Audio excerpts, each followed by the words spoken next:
Hey YouTube, Windraiser here, today coming to you with another Transformers review. Today we're going to be looking at Transformers, pardon me, Transformers Gamer Edition, Voyager Class, War for Cybertron, Optimus Prime. Oh, I am so happy. The only other gamer figure bot I have is Cliff Jumper, and right now he's in a box over there behind my phone. So I don't want to get him out right now. But I will post a picture or do a short of them side by side with each other in both just robot mode. But yeah, out of the Cybertron, War and Fall of Cybertron versions of Optimus Prime, this was my favorite form of him. The other one was kind of meh. Like, they didn't need to change it. This was perfect. Like, the fault for me, I think the robot in alt mode he had in Fall of Cybertron should have been what he had in War for Cybertron, and this is what he should have got in Fall of Cybertron. But that's just my opinion. But I do love this figure. Now, I used to have the deluxe one, and that was more of a puzzle to transform because they had panels like this was a panel, this was a panel, there was a panel here, like all of this was his arms, and it was all a bunch of panels. And it was a pain in the butt to transform, I'll tell you that. This is that figure blown up and simplified with some more, with a new added bonus. But yeah, I love this guy. I do like how they added the Energon red on the rims and up here in this little vent thing.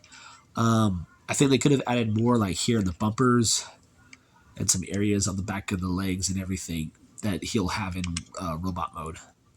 But yeah, I love this figure. Wheels spin very well. Very nicely. I do like the added silver up here for the bumper and the front areas. Very nice. The only thing I don't like is when you look at the back, you can see his fists. Now, there is an add-on, a couple add-on kits, or is it just one? I know one comes with him with two of his axes, which are better painted, and I think there's another one that comes with panels that you can put in here and cover up his fist area, and that gives him new hands so when they will be able to fold away. I can't remember if it's two separate kits or they're one kit. But I think MGO has them for this figure. His accessories, I have them all pegged together. First off, we have his beautiful ion blaster. Very nicely done. Nicely detailed, too. And his axe. This is why I said there's an add-on kit for two of these. Because the way this is painted, and everyone points it out, the way this is painted, Hasbro, you could have done a better job on painting this. Like, seriously, you did not have to cut the corners that much and just go, okay, that's done. No, you could have done a better job at painting this. Like, you could have made all of that a nice Energon orange color. Made the staff a different color and put some like silver or gunmetal gray in here. You could have painted this a lot better, Hasbro. But I digress, because you guys are on budgets and everything, and you have to do what you have to do to get these figures out. But I do love the figure. I love this. I love the Gamer Edition figures that have been coming out. As of this recording, I think the newest one that's been sort of released for pre-order or is available at some sites is the Gamer Edition Starscream. I'm looking forward to that one. But yes, this is a beautiful figure. I do love it. So we're going to go ahead, before we do size comparison, here he is next to Knockout. He's a big boy.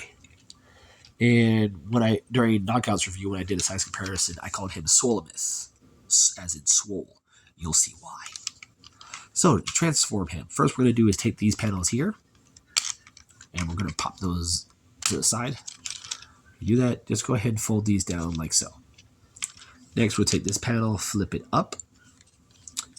Take these pieces here, go ahead and flip those out. Oh, before you do that, you gotta unhook the legs from the arms. Bring those up. Then you can bring these out. Oops, that was not supposed to come off. Well, they just peg right back on, so that one was stuck in there good. Of all my times transforming him, having his foot pop off is the first thing that's ever happened. So once you've done that, go ahead and take these wheels, fold them in, bring these down. They will clip into place. And if the legs haven't already done it and they're already split apart, go ahead and bring these into place like so. And there we have his legs all done. Going to come here to the back, bring up the arms. Go ahead and straighten up the legs completely. Now you're going to see how this is going to work here. So you're going to take these pieces, slide them away from the bumper. Take the bumper, bring it down. You can see this panel, this whole piece rotates. So rotate that whole piece until it sits in place. Once you do that, rotate the arms around. Before you do that, rotate the waist around. All right, bring this back down. Rotate this around. Bring it up.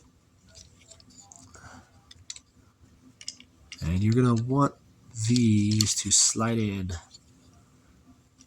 You're going to want these panels to slide into these clips here. Trying to do this while looking at the camera is not easy. You want them to slide in just like that. Take this panel, fold it down. Straighten up the head a bit. Rotate the shoulders, and then bring the arms down. Get the elbows. And rotate his fists. And there we have Swollemus Prime in his robot mode. Yeah, I love this Prime. Like I said, out of both forms of War and Fall of Cybertron video game Primes, this is my favorite. I do love this.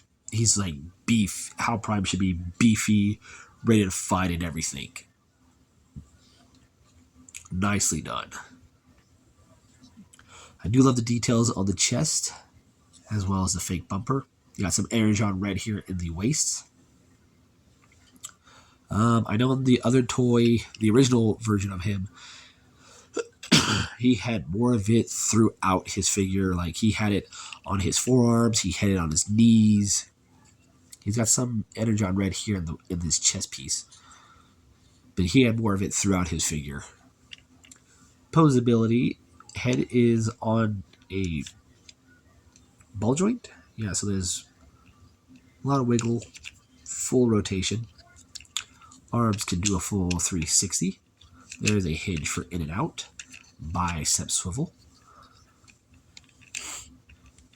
Little under... Oh, there we go. Over 90-degree bend at the elbows. His wrists do rotate. There is a waist swivel. Legs can kick forward that far. Back, they can only go about that far. That's as far as they'll go, as far as the hip pieces will allow it. Yeah, they won't go any further. Legs can go out that far. There is a thigh swivel. Bend at the knee, which is about under 90 degrees. But if you move these out and have those like that on the side of the leg, he can get a over 90-degree knee bend at the knee. But on how you want your figure, that is all on you. I also love the head sculpt on this one better because it's more sharper, it's more pronounced and prominent. But even the eyes are picked out in a nice piercing blue. I love the silver on the face as well as the shins. I wish there was some more coloring on the forearms and some in the thighs. Like I said, Hasbro had to do what they did. Now he does have a gimmick where, just like the other 3 or 4 figures, with every one of their guns, the only arm that comes off is their right arm. So you just pop that off. And go ahead and slide his arm into his gun. I know my voice is sounding different because my nose is starting to plug up. And then we have him with his gun attached, and he can. It is blues compatible, but I don't think it will stay on very well. He can hold his axe in various ways. One way they say is to hold it like this, but getting it into his fist sometimes is a bit of a challenge. There we go. You can then attach this. Oof. Like so. You can hold it like that. Ugh. Keep it together. Ugh. Prime stand. You can keep it together. You can hold it by the bottom section. Like so. You can have it like this, or you can splay it open, and you can have his double-bladed axe. I personally like to keep it like that, because it looks better. And just like everybody else, where you have the fist off to the side, there is a peg here on the top of the forearm, and there's a peg hole in his butt. And you just peg his arm into his arse. And it's not a great view because you can see it dangling from his butt, from his backside. So I just set it off to the side usually. Another accessory he has, and I'm happy for this. Let go.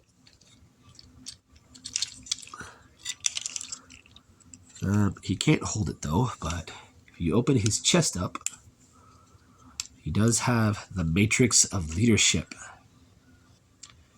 And that is nicely detailed in there. My light's freaking out.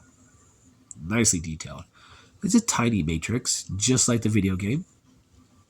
I'm going to show off his internals of his chest. Very nicely detailed in there. There's his matrix. It's only half of a matrix, because there's a peg hole in the back. But it's just like the video game. Very nicely detailed. And it just sits onto this post that's on his chest. Nice.